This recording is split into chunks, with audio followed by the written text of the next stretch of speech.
Let your actions unfold. Don't predict them. Don't know what you're going to do. This is a big trap, and it suffocates the spontaneity of life, which is what life is.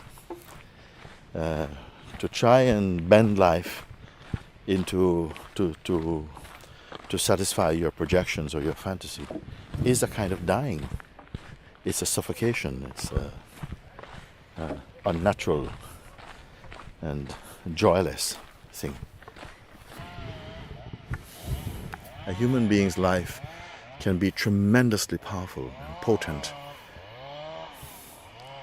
inspiring and full of joy. And inspiring, I feel, is a very, very powerful indication, no? Because our lives do touch each other's. It does. We do cross over into, through, and beyond.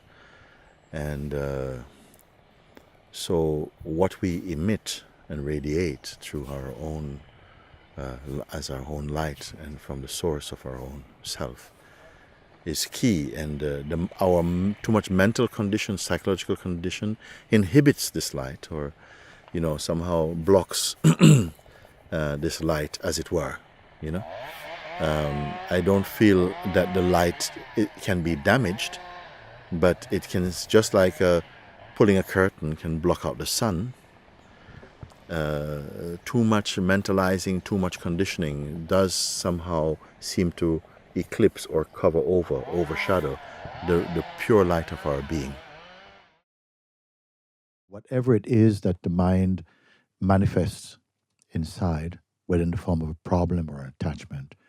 And what I said to you is this, that whatever it is, rather than trying to control your situation, which means, of course, you're identified with it, or even to ignore it, which still means you're identified with it, trying to do something, but let it happen and know that without the awareness, nothing can manifest, good or bad, high or low, inner or outer. Consciousness must be there first. The place of I within you is the witness of anything that appears within your mind, whether it is something beautiful or not beautiful.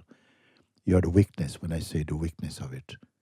Witnessing of anything that is troubling you or pleasing or whatever it is that is relating to yourself as a person, or even as not even a person, but it is showing up what I call in the theater of consciousness, meaning that whatever you perceive, you are outside of it. You are the witness of it, witnessing of that. Don't identify with any, even with the sense of person, then becomes something witnessable. And what do you have to do in the position of witnessing? What is it that you have to do? I say simply don't be confused with what is happening around you. How not to be confused?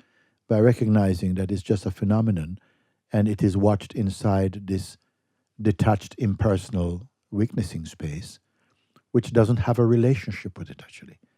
The one who has a relationship with it is something very personal, a very personal mode. And just keep staying with that. Just stay with that. Don't go into fight mode. Just observe. Know that it is an experience, that it is sufficient to not identify.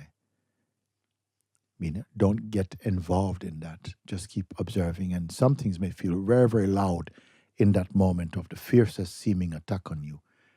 But as you stay like this, gradually, you'll see that the thing that was throbbing start to ease away. Like it's not catching, it's not sticking, because you've removed the magnet. The magnet is the personal identity, and it will feel like the whole scene drifts away from you more and more. Okay?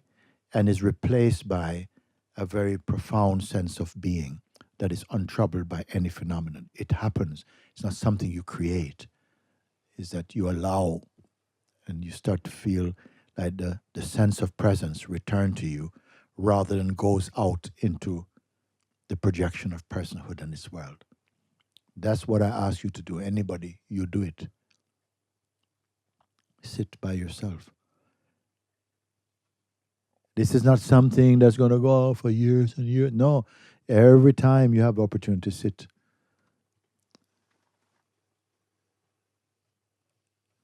step aside and just rest with it. Or something you may have heard me say, stay with it and recognize this is heard, this direction is given, but somehow the place of witnessing is impersonal and is not on a journey. The witness is not on a journey to somewhere. Don't tell yourself that just in words. Recognize that. Get used to that stillness, that unchanging place. And gradually it just pervades the consciousness. So that even when you are seemingly unconscious about what's happening, the prevailing background is the presence. It comes like this, more and more. See, if you follow this already, the fruit is so powerful. And whatever you hear me say is feeding that presence. What's feeding the presence?